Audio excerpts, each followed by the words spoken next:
Hey baby dolls, today we're going to speak about a few things including XRP and Richard Hart and just how these public opinions form. And I think it's really important because you can see how when coins are accepted to be popular, no one ever really questions it. Why? Because the prices stay there. No one really thinks about what's going on in the background. But when people see coins that are down, as humans, we don't ever think, this could be an opportunity. No one thinks that on average. The first thing we think of is scam. You know, friends, even if you don't own a coin and it just goes down, the first thing we'll do is like screenshot it and put it to the rest of Twitter and go, ha ha ha, look at their coin over there, nah, nah. That's why it's really, really funny to see. But what I'm about to show you is very messed up. Look at this. Richard Hart is not obliged to buy Pulse, PulseX, or HEX. But he buys them anyway. You see that?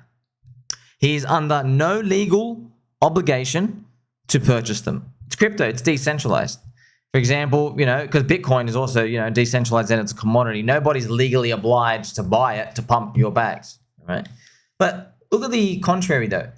Ripple is legally obliged to dump on the XRP army. Isn't that messed up? I made this meme for you as well. Look at this Peppy with the poop coin. Think about a poo. This is XR poop. And then this is dollar signs with the Peppy spitting out the cereal going, whoa. Not saying, friends, I'm wearing a cork hat, not financial advice anyway, but just showing you that there's a contrast here because it's actually true. Cripple, they're a company and you have a CEO. You're legally obliged for your shareholders to make as much money as you can. You're legally obliged. You have a financial fiduciary responsibility, which basically means if you're not making money, people can sue you. Like, hey, you're not trying hard enough. In crypto land, though, it's the wild, wild west. We do not have that at all. We got the opposite. In crypto land, we're begging them, please, please, sir, please don't rock, please. Like, friends, I used to have Yearn Finance, Wifey. What happened to Yearn? They made $1 billion. They don't care. Yearn is that old guard DeFi and stuff. So just showing you there's many examples as well. There's fake DeFi, Uniswap. This is just what happens, man. Like, you might say, I would work hard. I'd love to believe most of you would, but I don't think you would, friends, because I could give you, most of your net worth is less than $500,000, right? So that's like, if you own your home and stuff, most of your net worth is probably $500,000 max, most people, and under that. So if I gave you 48 million, there you go. You're like, 48 million? Yeah, I'll work, but like, I'm not stressing about working up to past 6:30 on a Friday night. I'm not waking up on a Saturday morning, which is what I do, friends, like 6 a.m. Pump weights at the gym and do all this delivering hot, fresh, juicy chair sniffing content for you. You see, but you can't solve for this. But look at this. When it comes to Cripple, friends, Cripple, they're actually legally obliged. They go, hey, the shareholders, we got to make money. That's their profit. They have $1 billion on their balance sheet, by the way. Oh my gosh, that sucks. Imagine, just use the example, imagine Richard Hart showed you a bank account where it's from dumping HEX and dumping Pulse and PulseX. And he's telling people, look at all the money I've dumped. Look at this. Wow. You see, you have a sick feeling, but because you're biased. But here's the thing. Ripple does it. And this is what's going on in the crypto industry. Now, here's the thing. Ripple, you had your chance. They had their chance. So if you're still holding it, friends, just consider rotating. By the way, I hope you get a pump. Just the worst thing that can happen for XRP holders is for you to get that fake Ripple-induced, that market maker manipulated pump that goes a bit. Because you're going to think there's more to come. You're going to think it's just getting started. You're going to think that big 2x is going to become a 20 or 30x. But what you're going to see, friends, in an XRP community, they genuinely, I'm not kidding, they genuinely believe they're flipping Ethereum. I'm not making this up. This is not joking, nothing. Yes, they genuinely believe they're flipping ETH. Because there was one day at the peak of 2018 in altcoins, or 2017, where XRP flipped Ethereum momentarily, very, very, very short window of time. And they think, well, we're going back there. We did it before, we can do it again. So that's why I want to draw this to your attention, because the crypto industry, this is juice for you and me, because you're like, wait, it's juice. Don't you want to change public opinion? No. Screw them. Screw them, friends. I'll play some pump music as well. Screw them. Let them think it's hated. When I make money in other poop coins and other things, and maybe Paids, Launchpad, and other things go up later on, the lower Richard Hard coins are, the better. The more that everyone's hated. It means there's still value there. It means free rotation. Sweet. You know what I mean? Imagine the world still thought Bitcoin was really a scam, and Bitcoin is $3,000 right now with the altcoins going up. You'd be like, oh, sweet, you all think Bitcoin's a scam? Now, obviously, I use this extreme example. None of you are buying Bitcoin at $3,000. Not because it can't get there, but because when it's there, you'll believe whatever narrative has joined it. You go, oh, it's a scam, okay? Speaking of our friend Bitcoin, friends, you know, I made this post in frickin' 2023, a long time ago. This is the picture right now. Look at this. This is, friends, this is why I beg you, okay? Stop drinking soy milk, all right? Stop letting your missus go out to the club, come back with other guys' body fluids. Stop doing it and grow a set of titanium ovaries. There are women out there stronger than you. Please listen. At the top of the Euphoria bull market, everyone's going to say that it's going to keep going exponentially higher.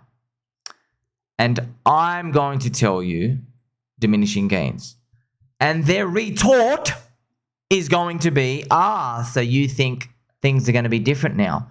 But they're going to be, that's lies. And my voice will be drowned out. Case in point here, okay? Case in point, friends. You had the very first Bitcoin cycle, which was great. You understand? It was exponential. Then you had a good one. Then you had dog poop one. So if you believe the cycle continues, you are also admitting we diminish. That's it. Diminishing is the cycle. You see? Now, I know these off by heart because of the moving averages. In this cycle, we went 20x above the moving average, the 200-week moving average. That was the top. The top in 2017 was around 10x. Okay. The dog poop one was about 5x. Okay. Roughly. You see that? You go, oh, wait a minute. 20, 10, 5. I wonder what the next one is. Well, people are saying, oh, the next one's going to be 20. That's what people are actually saying, friends. They believe that they're going to disconnect above that because the 200-week moving average it's going to be around $33,000 later on. So if you're telling me Bitcoin's going to hit even 300K, you're like, oh, you're saying it's going to go 10x. Look at the dangerous assumption of this, friends. You're telling me that in our cycle here, so we are right here. So this is our chart pattern. So you're telling me that here, we are going to do a higher multiplier than when we had infinite QE, 0% rates, Dogecoin mania, Elon Musk bought Tesla with $1 billion. You see that? You're telling me we're going to do a higher return from a higher point than that. But a lot of people will say, the Bitcoin ETF, yes. No, sirs and madams, please check the temperature of that water that you're drinking. It's very room temperature right now, okay? It's not anywhere near close to being cold and refreshed. I hope you're wrong. No, I hope I'm wrong. I really hope I'm wrong because we all make infinite wealth, but we're not making infinite wealth. Look around you, okay? We're always meant to make infinite wealth. We never do. So, you know, that was the wet dream of last bull market. The wet dream was, Elon, please buy Bitcoin, please. And then he did. Isn't that crazy? He did. What's this wet dream though? All right. If I was to keep having wet dreams in crypto and morning wood, there's one thing I'm thinking about. All right. Actually, it's split between two. Let's get two wet dreams, friends. We have the Ethereum ETF, which is launched at the top of the next year, probably, maybe April 2025. They give us the Ethereum ETF, maybe. But also, as a top signal, there is Andrew Tate launching a coin. All right.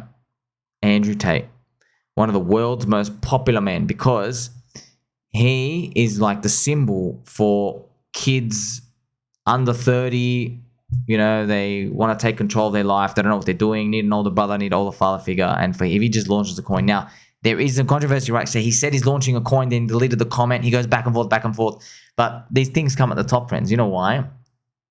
He's reading the skepticism right now. That's bullish. That's bullish because we're like, grifter, grifter. He actually said in his post, friends, might make another video about it. He said in his post, he goes, what about if I make a coin and I insert $100 million of my own money and I never dump it? And you get to get in early than me if you join my university thing. And I said, grifter. You're basically saying, I'm going to give you a deal you can't refuse. You can't lose on this, friends. There's the difference between... He can't talk like that. I say, you can lose, you will lose. We're buying lottery tickets. Crypto can go to 0 in 2 seconds. You understand that? We went 99% before. We can go 99% again. Every day you got to wake up. You got to appreciate that these things still work. I say that to you every single day. I tell myself that every single day. When these people are coming and selling you a very shiny story, that's when you have to beware. Okay, so that might be the top. That will be up here, and everyone's going to say this time is different. Bitcoin ETF and Andrew Tate coin and all of these, right? You know, looking at these, there's a lot of things to consider, but you just can't deny that, friends. We could see this from a long time ago, these diminishing gains, but I can already see it, man. I can see it. I can see me communicating to people going like, man, Bitcoin's been diminishing since the day it was done, and we are like so euphoric right now. There's like so many people euphoric. Ty Lopez has launched a coin. Andrew Tate launched a coin. With like, guys, this is end of the cycle stuff. And no matter what I say, you know what people are going to say, friends? I promise you. They're going to come, when they talk about this chart, and look at this, I called, it's now JP Mosquito coin. Okay, that's what Bitcoin is. What they're going to do is they're going to say, hey, because you made this chart in March of 2023, a long time ago, you did not know that Roca Negra was going to do the Bitcoin spot ETF. Therefore, it's not priced in to your charts. Okay, so yeah, so Bitcoin should be able to go higher. That's what they're going to say. Wrong. The narratives are always BS. You understand? The narratives are always BS. Now, of course, out of 4,000 examples, I can give you the one occasion where the narrative wasn't BS. Her name is Dogecoin, and her other name is Elon Muskrat. Elon Musk, because of his power shills, were able to pump Doge higher in its third cycle compared to its first and second. So its third cycle did like a freaking 300x from when he started talking about it. And it was meant to only do like 30 or 40x. So basically, Doge went like another 6 to 10 times higher than it ever should have. It went like a lot higher for a third cycle coin. Now, this is where you have to think. Actually, you're not going to think. I'm just telling you the answer. Okay. In my opinion, it's just me. Out of those like 4,000 coins of all these examples, I think Doge, it's an anomaly. And I believe that because it had an amazing third cycle, I think Doge will get ultra punished in its fourth cycle now. I think Doge is going to be like spat on, not be able to recover its height. Like something that like is really poop. I hope it recovers the heights. I hope it does. But something around there where it's kind of like you pay for your sins now. Because you got super good in cycle 3, it was meant to be trash, you get paid for your sins, okay? But many people aren't going to believe it. So these narratives, friends. So even if we do get a good narrative, it's like super bad later on, but you already know. Are we going to get that? Do you really think they're going to break tradition with Bitcoin, like Bitcoin of all coins? Worst unit bias, slow, no DeFi. You have scammers like Satoshi EVM having to come pop out and say, yeah, Bitcoin JPEGs, right? They scammed all the grandmas and grandpas from China coming in to pump and dump. So you're looking at these, friends. Slow, diminishing returns. No more retirement ticket for people who own less than 12 BTC. Why? Because that's around 80 to 90K. Sweet, you're 12 BTC. I know you guys like that round number, $1 million. You pay a third to the government anyway. You get back 700K, and then you're like basically kind of stuck again. You realize you can't do much, okay? Then you probably have to put that in yield in DeFi and earn like 5% yield, which is better than what you get. You can't get anything in Bitcoin, right? So that's actually the funny part about it if that happens. So there you go, friends. You've seen everything now. I've opened your eyes. We're going to continue this journey together. So very, very, very bullish on crypto. Like, subscribe, bell button. I'll catch you soon.